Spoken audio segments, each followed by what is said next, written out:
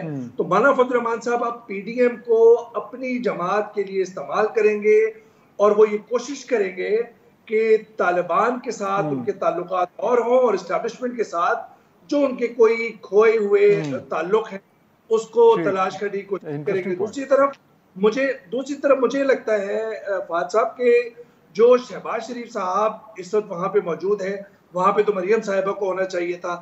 تو اس کا مطلب ہے all is not well in the house of شریف.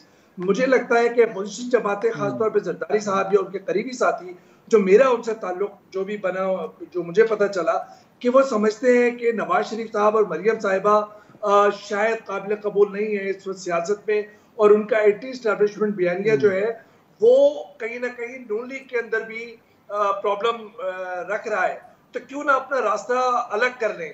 اور زرداری صاحب نے بھاپ لیا یہ کہ جی اب ہم افغانستان کی صورتحال کی وجہ سے اسٹیبلشمنٹ بھی کوئی حکومت بدلے گی نہیں, اور نہ نواز شریف صاحب اور کمپنی جو ہیں وہ حکومت اور عمران خان صاحب کی جو حکومت ہے اور اسٹیبلشمنٹ کے درمیان دراڑ نہیں ڈال سکے وہ. لیکن یہ ضرور ہے کہ اپوزیشن جماعتیں اب یہ سمجھ رہی ہیں کہ ان کی ساری جو موومنٹ تھی گجرانوالہ کنٹروورشل جلسے سے لے کر اب تک, اس سے کہیں نہ کہیں انہیں 2023 کے الیکشن کے اندر ایک لیول پلینگ فیلڈ کا کہیں احساس ہوگا, اور اسی کی وہ کوشش کر رہے ہیں اور اسی کی سب بندیاں کر رہے ہیں. میں انٹرنل اگر بات کروں تو لیکن وہ کلیئر نہیں ہو پا رہا, تمام تر کوششوں کے باوجود وہ کلیئر نہیں ہو پا رہا یہ پوائنٹ. جی بالکل, لیکن وہ کوشش یہ کر رہے ہیں کہ نون لیگ اور اسٹیبلشمنٹ کے درمیان اگر فرکشن آئے گی تو اس میں سے جو اسپیس ہوگی یا جو عمران خان صاحب اسپیس چھوڑیں گے گورننس کی کمی کی وجہ سے, وہ اسپیس زرداری صاحب اور بلاول صاحب حاصل کریں پیپلز پارٹی کے لیے, چاہے وہ پچھلے دروازے سے ہو یا سامنے سے ہو. دوسرا یہ کہ جو اس وقت آپ دیکھ رہے ہیں بہت محاذ آرائی سندھ میں جے یو آئی کا پیپلز پارٹی سے سندھ کے اندر بھی ایک کانفلکٹ بنتا ہے.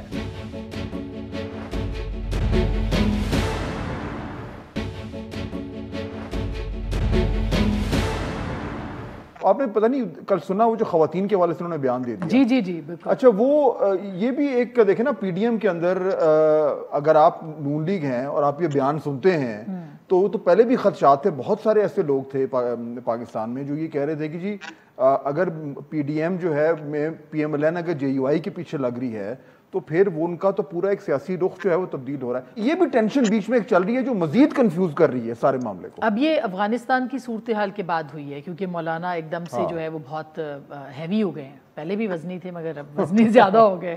تو اب اس کے بعد سے انہوں نے اپنا نیریٹو یہ لینے کی کوشش کی ہے. دیکھیے کوئی بھی پارٹی جو ہے نا وہ ہائی جیک نہیں ہو سکتی ہے. Even P M L N بھی ہے جس کی اپنی لیڈر اس وقت خاتون لیڈر ہے اور اس کے اندر خواتین کی بڑی تعداد ہے. خود آپ کی جماعت کے اندر بہت ساری خواتین ہیں اور آپ صرف پبلک یعنی گیلریز کے ساتھ کھیلنے کے لیے کہہ رہے ہیں کہ خواتین نہیں آئیں گی, اپنے اسکول آف تھاٹ کو جو ہے وہ اب صرف سنا رہے ہیں. ایسا نہیں ہو سکتا. پیپلز پارٹی کے ساتھ بھی ایگزیکٹلی یہی ہوا تھا. پہلے دن سے پیپلز پارٹی کہہ رہی تھی کہ ہم نے استعفے نہیں دینے, مولانا نے کہا استعفے دینے ہیں.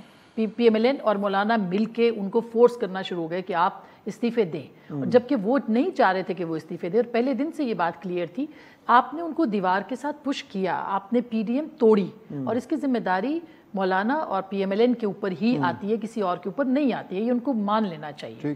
دوسری جانب اگر پی ایم ایل این کے اندر یہ معاملات ہوتے ہیں کہ خواتین کو پولیٹکس میں نہ آنے دیا جائے، تو یہ مولانا کی پولیٹکس کے لیے تو بہتر ہے، پی ایم ایل این کی پولیٹکس کے لیے قطعی طور پر بہتر نہیں ہے. اور آگے جا کے یہ آئیڈیالوجیکل جو ڈیوائیڈ ہے یہ اور زیادہ واضح ہوگی. حالانکہ یہ تو ابھی بات کر رہے ہیں کہ جی ہم نے پی ڈی ایم کو ایک انتخابی الائنس میں تبدیل کرنا ہے. مجھے نہیں لگتا کہ یہ الائنس اس طرح سے بن سکے گا جو اس طرح کی افغانستان کے بعد کی سچویشن ایمرج ہوئی ہے. مولانا اپنے کانسٹیچوئنسی کو پروٹیکٹ کرنا چاہیں گے اور پی ایم ایل این یہ افورڈ نہیں کر سکتی. وہ کہ وہ رائٹ ونگ کی پارٹی ہے، رہی ہے، رائٹ لیفٹ پہ آتی رہتی ہے، لیکن سینٹر میں آتی رہتی ہے، لیکن اس کے باوجود وہ یہ افورڈ نہیں کر سکتے کہ خواتین کی پالیٹکس، ان کے حوالے سے معاملات، ان کو جو ہے آپ اس طرح سے پاکستان کی سوسائٹی میں جو ہے وہ نشانہ بنا. صافی صاحب یہ جو پوائنٹ ہے آسما کا، میرے خیال میں بہت ہی امپورٹنٹ پوائنٹ ہے، یہ تھوڑا سا اس پر ذرا بات کیجیے. افغانستان میں جو کچھ جو ڈیولپمنٹ ہوئی ہے اس سے مولانا فضل الرحمان کی سیاست میں کیا فرق پڑے گا؟ مزید مستحکم ہوگی؟ مزید ان کو جے یو آئی کی جو سیاست ہے اس میں زیادہ جو ہے وہ جان پڑے گی؟ اور اگر پڑتی ہے تو پھر پی ایم ایل این جو ان کے ساتھ جڑا ہوا ہے اس پہ کیا امپیکٹ ہوگا پھر؟ فہد، ایک یہ جو جلسے میں خواتین کی عدم شمولیت کا معاملہ تھا، تو کل بھی جے یو آئی کے ترجمان کی طرف سے اس کی وضاحت آئی تھی کہ یہ اس طرح کا کوئی فیصلہ جماعت کی سطح پہ نہیں ہوا ہے. اور آج صبح مولانا سے میری بات ہوئی تھی تو مولانا بھی کہہ رہے تھے کہ ہم اتنے بیوقوف تو نہیں ہیں، ہمارے تمام جلسوں میں آتے رہے ہیں، ہمارے اپنے جو جے یو آئی کا اجتماعات ہوتے تھے، جو 7 سالہ تقریبات تھے، اس میں خواتین شریک تھی، ہماری ایم این ایز بنتی ہیں، ہماری ایم پی ایز بنتی ہیں. تو وہ معاملہ تو میں نہیں سمجھتا کہ بس کسی کے منہ سے بات نکل گئی تھی، لیکن وہ کبھی بھی نہ جماعت کی پالیسی تھی اور نہ کبھی ہو سکتی ہے. جو افغانستان کا معاملہ ہے تو وہاں پہ تو خود یہ بھی شیخ رشید صاحب نے بھی جو آج کل کہتے ہیں کہ جی مولانا کا وزن بڑھ گیا ہے اور مولانا جو ہے سمجھدار ہو گئے ہیں، تو دیکھیں جو افغان طالبان ہیں، حقیقت یہ ہے کہ ادھر جو کچھ بھی تاثر ہو لیکن وہ عمران خان صاحب کو بالکل پسند نہیں کرتے، کیونکہ افغان طالبان پاکستانی سیاست اور پاکستانی سیاسی شخصیات کو ہم سے اگر زیادہ نہیں جانتے تو کم بھی نہیں جانتے. اور مولانا فضل الرحمان صاحب ذاتی طور پر اگرچہ ہم جیسے انسان ہیں اس طرح کے خیالات، لیکن وہ علماء کی جماعت کے سربراہ ہیں. اور جس کی طرف اویس توحید صاحب نے پہلے اشارہ کیا کہ بیشتر مدارس وہ جہاں پہ طالبان زیر تعلیم رہے ہیں، وہ مولانا صاحب کی جماعت میں بہت سارے اساتذہ اور شیخ الحدیث ایسے ہیں جن کو افغان طالبان اپنا استاد سمجھتے ہیں. پھر دونوں کا دیوبندی اور حنفی اور یہ نظریاتی آئیڈیالوجیکل رشتے یہ بڑے مضبوط ہوتے ہیں. تو مولانا فضل الرحمان صاحب کی اہمیت اور قد کاٹ وہ بہت بڑھ گئی ہے افغانستان میں طالبان کے دوبارہ آنے سے. اور جو اس وقت صرف یہ نہیں، اب پہلے شاید مولانا ضرورت محسوس کر رہے تھے مقتدر حلقوں کے ساتھ راہ و رسم کے، اب افغانستان کی سچویشن کے بعد مولانا کی ضرورت محسوس کی جائے گی اور ان سے راہ و رسم بڑھانے کی کوشش کی جائے گی. ٹھیک ہو گیا. نہیں، یہ بہت امپورٹنٹ بات. اس میں تھوڑا سا اس میں میں ذرا مزید بات کرنا چاہوں گا ناظرین، کیونکہ یہ امپورٹنٹ ہے سمجھنے کو کہ افغانستان میں جو کچھ ہو رہا ہے اس کا ڈائریکٹ ایک امپیکٹ آ رہا ہے پاک میں جو سیاست ہو رہی ہے. اور اگلے سال 1.5 سال میں 2 سال میں الیکشن بھی ہونے ہیں، تو وہ ڈائنامکس بھی چینج ہو سکتی ہے. کیونکہ طالبان ابھی اگر آپ دیکھیں تو جو انہوں کی پوزیشن ہے انہوں نے مستحکم ہی ہونا ہے. ابھی گورنمنٹ بننے والی ہے، اس کے بعد پھر اس گورنمنٹ کی جو ہے وہ ریکگنیشن ہونی ہے، اس کے بعد وہ گورنمنٹ جو ہے وہ اپنی پالیسیز بنانا شروع کرے گی، اس کا اپنا اثر رسوخ ہوگا. تو ہر حوالے سے اس کا جو ایک اسپل اوور افیکٹ ہے. ہم تو ابھی دیکھ رہے تھے دہشت گردی کے حوالے سے کہ جی یہاں پہ ٹیررزم ہوگا، لیکن یہ جو اس کا سیاسی اینگل ہے، سیاسی اثر رسوخ ہے، اس کا سایہ جو پاکستان میں آئے گا، اس سے کیا فرق پڑتا ہے. بہت امپورٹنٹ پوائنٹ یہ آسما نے اور سلیم صافی صاحب نے ریز کیا. میں ادھر اویس توحید صاحب سے بات کروں گا، لیکن پہلے ایک چھوٹا سا بریک.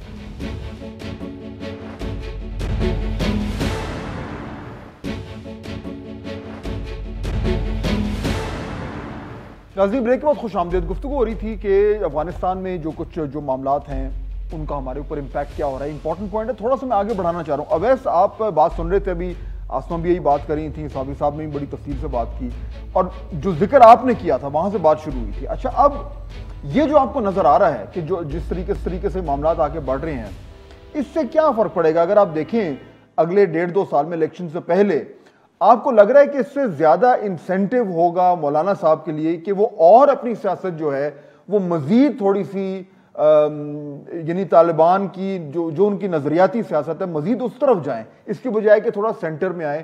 اور اگر ایسا ہوتا ہے تو پھر پی ڈی ایم کے اندر نون لیگ تو پھر پھنس جائے گی, یعنی اس کے لیے تو بڑا مسئلہ ہو جائے گا. تو یہ کیا کمپلیکیشن نظر آ رہی ہے آپ کو؟ دیکھیں نون لیگ تو it seems like it's already trapped, اور ان کے لیے جو شہباز شریف صاحب کا اس وقت جو کوشش لگ رہی ہے, جو اسائنمنٹ لگ رہا ہے, وہ یہ لگ رہا ہے کہ آپ کس طریقے سے ایک ورکنگ ریلیشن شپ لے کے ہر ایک کے ساتھ اور پھر آگے بڑھیں, اور جو اپنے راستے ہیں ان کو ذرا اسموتھ کر سکیں. اس وقت ان کے آگے بہت زیادہ وہ سمجھتے ہیں کہ لوہے کی دیواریں ہیں, تو وہ جو مولانا صاحب کے ساتھ ہیں وہ اسی وجہ سے ہیں کہ ٹھیک ہے کوئی نہ کوئی ساتھ ہونا چاہیے, لیکن مولانا صاحب کا نیریٹو, مولانا صاحب کا بیانیہ سخت ہوگا. ہم نے 2003 میں بھی دیکھا جب ایم ایم اے بنی تھی, انہوں نے حزبہ بل پاس کیا تھا, انہوں نے بل بورڈز کو بلیکن کیا تھا, انہوں نے میوزیشینز کو کیا تھا, تو طالبان اسٹائل انہوں نے حکومت قائم کرنے کی کوشش کی تھی. اب وہ نہیں ہو سکتا کیونکہ طالبان بھی تبدیل ہو گئے ہیں اور یہ 3G/4G کا زمانہ ہے. دیکھیں میں یہ سمجھتا ہوں جو میری کابل کی میں جو بات رہتی ہے یا رابطے رہتے ہیں, یہ جو میری انڈرسٹینڈنگ ہے, میں 100 مرتبہ سے زیادہ وہاں پہ گیا ہوں, مجھے ایسا لگتا ہے کہ وہاں پہ 2 دنیا ہیں, اور وہ 2 دنیا ہیں, ایک پوسٹ 9/11 جو ایک افغان ایک نسل ہے اس کے جس نے انٹریکٹ کیا ہے ویسٹ کے ساتھ, ان کی ایک دنیا ہے, اور دوسری دنیا وہ ہے جو طالبان فائٹرز اس وقت گھوم رہے ہیں, جو امریکی یونیفارم میں ہیں, جو افغان فورسز میں ہیں, جو ہم ویز کے اندر ہیں, کوئی وہ مائنڈ نہیں کر رہے کہ جی سیلفیز ہیں. تو ان دونوں دنیاؤں کو ملا کے ایک بیچ میں تیسری دنیا ہوگی اگر افغانستان کے اندر اسٹیبلٹی آنی ہے لانگ ٹرم, اور وہ جو اسپیس ہے, جو مارجن ہے, اس کو حامد کرزئی صاحب یا پھر اشرف غنی صاحب کے کچھ ساتھی یا گلبدین حکمت یار صاحب کے پولیٹیکل مائنڈڈ جو لوگ ہیں جن کو ایکسپیرینس ہے, وہ اس اسپیس اور مارجن کو استعمال کرنا چاہ رہے ہیں کہ کہیں تباہی نہ ہو, کیونکہ ایک فائٹنگ فورس جو ہے طالبان کی اور جو ان کی پولیٹیکل جو قافلہ ہے اس کے اندر ایک بہت بڑا گیپ ہے. جو قافلہ جو سیاسی قافلہ ہے ان کو اندازہ ہے, صرف 2 جملے میں کہوں گا, ان کو یہ اندازہ ہے کہ اس وقت بدلتی ہوئی دنیا ہے, ہم شورا یا اس طرح کا سسٹم نہیں لے کر آئیں گے, وہ لڑائیاں نہیں کریں گے جو ماضی کے, لیکن جو فائٹنگ فورس ہے وہ کہہ رہی ہے کہ ہماری فورس کی بنیاد پہ ہم نے جو ہے امریکہ کو شکست دی ہے, تو اب نظریاتی حکومت بننی چاہیے. تو میں سمجھتا ہوں اس ٹسل میں یہ جو کارزئی اور دوسرے تجربے کار سیاستدان ہیں وہ بیچ میں اپنا رول پلے کر رہے ہیں. اسی وجہ سے آپ دیکھیں کہ حقانی بہت زیادہ ایکٹیو ہیں, جو حقانی انس حقانی اور خلیل حقانی, جو کافی ایک صرف جملہ, خلیل حقانی صاحب کو لوگ بہت انڈر ریٹ کرتے ہیں. یہ سراج حقانی صاحب کے چچا اور ابراہیم ان کے بھائی جو ہیں, یہ دونوں کا رول پوری وار اینڈ ٹیرر میں طالبان کے لیے بہت اہم تھا, اور میں سمجھتا ہوں اسی وجہ سے ہمیں وہ اس وقت کابل میں ایک ٹاپ ڈپلومیٹ کے روپ میں نظر آ رہے ہیں. چل میں ذرا واپس تھوڑا سا آ جاؤں ڈومیسٹک سیاست پہ. آسما اب یہ بات ہو رہی تھی کہ سب کچھ کراچی میں ہو رہا ہے, اور وہ جو شروع میں نے بات کی کہ سندھ پہ سڈنلی ایک فوکس آنا شروع ہو گیا. اچھا, اب آپ نے شروع میں بالکل صحیح کہا تھا کہ پاکستان پیپلز پارٹی نے اب اپنی سیاسی ایک جو رستہ ہے وہ پکڑ لیا ہے اور وہ پی ڈی ایم سے الگ ہے, لیکن کیا جینوئنلی آپ کو لگتا ہے کہ پیپلز پارٹی کو کچھ خدشہ ہے کہ سندھ میں ان کی پوزیشن کو کوئی خطرہ بن سکتا ہے؟ جس طریقے سے پی ٹی آئی بار بار جو ہے وہ سندھ پہ فوکس کر رہی ہے, اگلی حکومت ہماری ہوگی, یہ بڑک بازی ہے یا واقعی میں کچھ وہاں پہ معاملات کمزور ہیں سندھ پیپلز پارٹی کے لیے؟ میرا خیال ہے کہ سندھ کے لیے میں پیپلز پارٹی کو فی الحال کوئی خطرہ نہیں ہے, اور ہو سکتا ہے کہ اگلے انتخابات تک نہ ہو. اس کی وجہ یہ کہ جو گروپس یہ بنا رہے ہیں یا بننے کی کوشش کی جا رہی ہے وہ گروپس آلریڈی جو ہے وہ بہت ان پاپولر گروپس ہیں. جی ڈی اے نے تھوڑی سی جان پکڑی تھی اور اس نے اپنا ایک تھوڑا سا رزلٹ جو ہے وہ دیا تھا, لیکن آپ یہ دیکھیں کہ جو کام ہوئے ہیں, پھر کراچی کے اندر جو 14 سیٹیں پی ٹی آئی کی تھی, تو پی ٹی آئی کوئی بہت زیادہ وہاں پہ پرابلمیٹک نہیں ہے پیپلز پارٹی کے لیے, لیکن پیپلز پارٹی کے لیے چیلنج اس وقت جو ہے وہ اپنی پالیٹکس کو سندھ سے باہر نکالنا ہے. اس وقت ان کے لیے سب سے بڑا چیلنج جو ہے, اور دوسرا انہوں نے چیلنج جو کہ لے لیا ہے وہ ہے کراچی کا. بہت سارے جو کراچی میں, خیر ویسا بہتر اس پہ بتا سکیں گے, لیکن کراچی کے اندر کی پالیٹکس میں پیپلز پارٹی بہت پرفارم کر رہی ہے اور کرنے کی کوشش کر رہی ہے. مرتضیٰ وہاب کو لے کے آئے ہیں, جو وہاں پہ اردو بولنے والے جو ان کے لوگ ہیں ان کو آگے کیا جا رہا ہے, کام بھی ہو رہا ہے, بہتر کام ہو رہا ہے, اور وہ تھوڑا ڈیلیور کرنے کی کوشش بھی کر رہے ہیں. اس صورتحال کو ظاہر ہے کہ بہت ساری طاقتیں جو ہے وہ ٹھیک نہیں سمجھتی جو وہاں کی سینٹرل پالیٹکس ہے, اس لیے اب پی ایم ایل این کو وہاں پہ ایکٹیو کیا گیا ہے, اور کیا جانا چاہیے تھا. پہلے بھی ان کو آنا چاہیے تھا وہاں پہ, لیکن وہ بہت لیٹ ہو گئے, انہوں نے بہت دیر سے وہاں پہ کام شروع کیا. حالانکہ شہباز صاحب کا جو ایک ڈیلیوری سٹائل جو ایک گورننس تھی وہ کراچی میں اس کا تھا اس کا, لیکن اس کا جو ویکیوم وہاں پہ بن گیا تھا اس کو پی ایم ایل این کر سکتی تھی, فل ان کر سکتی تھی, مگر وہ دیر بہت ہو گئی ہے ان کو. وہ جو ٹائم پیریڈ بیچ میں رہا ہے کہ ایم کے ایم کی تقریباً پریزنس موجود نہیں ہے ان کے ہونے کے باوجود بھی, اس کے باوجود پی ٹی آئی کی اپنی جو پرفارمنس اور چیزیں وہ ایک بہت بڑا مسئلہ ہے. تو وہ جو ووٹ بینک ہے جو کہ چاہتا تھا, جس کا تھوڑا سا نیریٹو جو ہے وہ پی ایم ایل این سے ملتا تھا, وہ ان کو نہیں ملا, وہ بہت دیر تک ان کے پاس پہنچا. آپ شہباز صاحب کی بات کری تھی, آج وہ میٹنگ میں گفتگو کر رہے تھے کراچی کے کتنے برے حال ہے اور وہاں پہ گورننس کتنی خراب ہے, اور وہ اب وہ رو پڑے تھے. وہ بلکہ ہم سنوائے تھے ناظرین آپ کو. آج دیکھیے شہباز صاحب جب بات کر رہے تھے تو کیا ہوا. میں آپ کو بغیر کسی یعنی جذبات میں آئے ہوئے میں آپ کو سب کے دل سے کہنا چاہتا ہوں کہ میری اللہ سے دعا ہے کہ میرے مرنے سے پہلے کراچی شہر بدل جائے.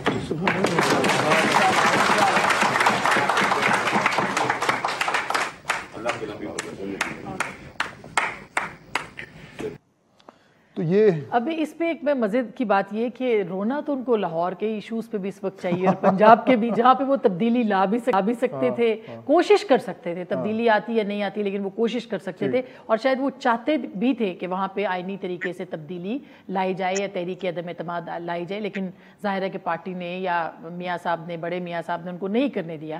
تو وہاں پہ بھی ان کو 2-4 آنسو ضرور اپنے جو ہے وہ کرنے چاہیے, ضائع کرنے چاہیے پنجاب کی صورتحال کے اوپر بھی جو وہاں کی گورننس اس وقت چل رہی ہے. اچھا صافی صاحب, اب یہ ظاہر بات ہے کراچی پہ فوکس ہو رہا ہے, اور اب جس طرح آسما بات کر رہی تھیں کہ وہاں پہ لوگ ایک لگ رہا ہے کہ جی کراچی شہر جو ہے وہاں پہ پی ایم ایل این بھی اپنی جگہ بنا سکتی ہے, یا پیپلز پارٹی بھی پوری کوشش کر رہی ہے.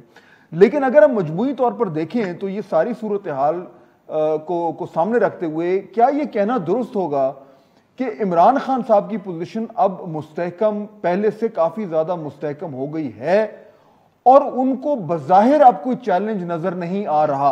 افغانستان کی صورتحال بھی آپ سامنے رکھیں, اس میں ہم نے بات کی ہے کہ خدا نہ خواستہ اگر کوئی دہشت گردی کے واقعات بڑھتے ہیں اور ہوتا ہے وہ الگ بات ہے, لیکن اس وقت وہ ان کی پوزیشن زیادہ مستحکم ہے اپوزیشن سے کہیں زیادہ. یہ اسیسمنٹ ٹھیک ہے آپ کے خیال میں؟ اس میں دیکھیں فہد, اس میں کوئی شک نہیں کہ عمران خان کی اسٹیٹسمین شپ زیرو ہے. انہوں نے اکنامکلی بھی پاکستان کو تباہ کر دیا, اور خارجہ محاذ پہ بھی پاکستان کو ایسے ناقابل تلافی نقصانات پہنچائے کہ جس کی ریکوری بہت مشکل ہوگی.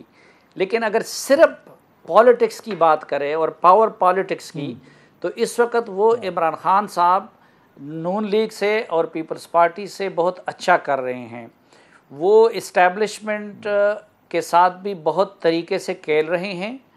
جہاں وہ بلیک میل کرنے پہ کی ضرورت ہو بلیک میل کر لیتے ہیں, دھمکی دینے کی ضرورت ہو دھمکی دے دیتے ہیں, جہاں قدموں میں بیٹھنے کی ضرورت ہو وہ کر لیتے ہیں.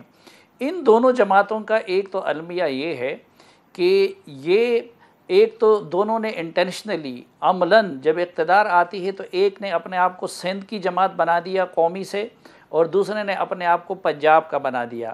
مثلاً آپ اقتدار کے دنوں میں دیکھیں تو انہوں نے کیا کیا تھا, مثلاً ہمارے فاٹا کے اور ان کے معاملات انہوں نے قادر بلوچ کے سپورٹ کیے تھے, اور پورے بلوچستان کے لیے پنجاب کے ایک وزیر کو، وفاقی وزیر کو مقرر کیا تھا کہ مسلم لیگ نون کی طرف سے ہینڈلنگ وہ کرے۔ اب وہ قادر بلوچ نے کیا کیا اور باقی کیا ہوگا؟ ایک تو ان کی یہ غلطی ہے، دوسرا ابھی اس میں کوئی شک نہیں کہ یہ جو کچھ کر دیا بلاول نے، اور یہ تابعداری کر کے اور پی ڈی ایم کے ساتھ غداری کر کے، تو انہوں نے پارٹی کو مزید سندھ تک محدود کر لیا، اور اب باقی ملک میں اس کو کوئی پذیرائی نہیں مل سکتی۔ پھر سندھ کے اندر بھی وہ ظلم یہ کر رہے ہیں کہ کراچی جو کہ اس کا دارالخلافہ ہے، اس کو پیپلز پارٹی اون نہیں کرتی، اور وہاں پہ بھی ان کی وہ ڈرٹی پالیٹکس جاری رہتی ہے۔ اب دیکھیں کرپشن میں تو پیپلز پارٹی کا کوئی ثانی نہیں ہے، اور اس وقت بھی دیکھیں جو ان کے کیسز ہیں وہ ان کی مجبوری اور سندھ کی حکومت ان کی کمزوری ہے۔ لیکن پہلے تو چلو ایک جمہوری کریڈنشل پیپلز پارٹی کے ہوتے تھے، تو اس کی وجہ سے ہم ان کے اس کرپشن کی گناہ سے صرف نظر کر لیتے تھے، لیکن اب یہ ڈیل کی سیاست کر کے اور پی ڈی ایم بنا کے پہلے اس میں دیکھیں دباؤ ڈالنے کے لیے محسن داوڑ کو بھی شامل کیا، دیگر جماعتیں اس میں شامل نہیں تھی، لیکن پہلے ان کو نکالا، پھر پی ڈی ایم کے ساتھ یہ غداری، تو وہ جمہوری کریڈنشل بھی اس نے اپنے متاثر کر لیے۔ ٹھیک ہے ناظرین، بریک کا وقت ہو رہا ہے، چھوٹی سی بریک لیتے ہیں، واپس آتے ہیں تو پھر ذرا پروگرام کو جو ہے فائنل میں لے کے چلتے ہیں کہ اب یہ تمام چیزیں سامنے رکھتے ہوئے فوری طور پر کون سے بڑے چیلنجز ہیں جن کو ہمیں ایکسپیکٹ کرنا چاہیے۔ بریک کے بعد